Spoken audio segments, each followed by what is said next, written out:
আসসালামু আলাইকুম বন্ধুরা, আপনারা সবাই কেমন আছেন? আজকে আমি একটা গরুর মাংসের রেসিপি নিয়ে আসলাম।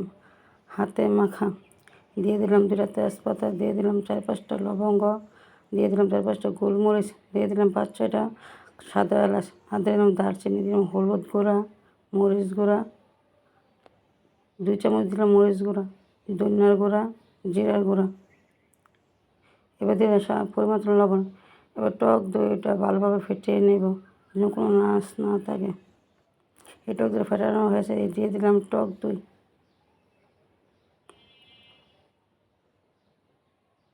দিয়ে দিলাম পেঁয়াজ কুচি, দিয়ে দিলাম সরিষার তেল, দিয়ে দিলাম 2 চামচ আদা রসুন বাটা।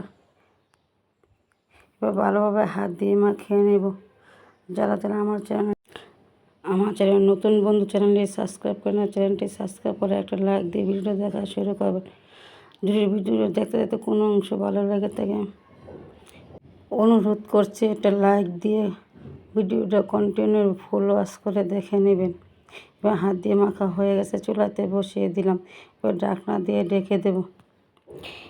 হাত দিয়ে মেখে গরুর মাংস রান্না করলে খুব মজা হয়। এবার ঢাকনা খুলে ঢেকে নাড়াচাড়া করে নেব। আবার একটু ঢাকনা দিয়ে ঢেকে দেব।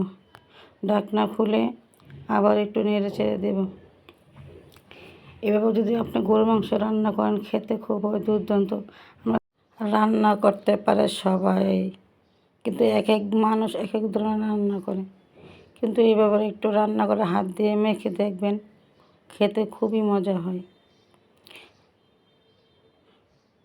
আবার অনেক আপুরা আছে রান্না করতে পারে না, তারা ইউটিউব দেখে রান্না করে, তাদের জন্য এই ভিডিওটা।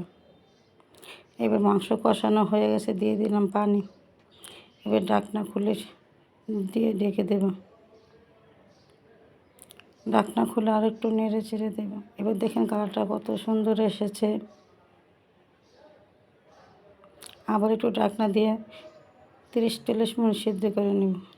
ঢাকনা খুলে দিলাম, দেখেন আমার মাংসটা রান্না হয়ে গেছে, কত সুন্দর হয়েছে।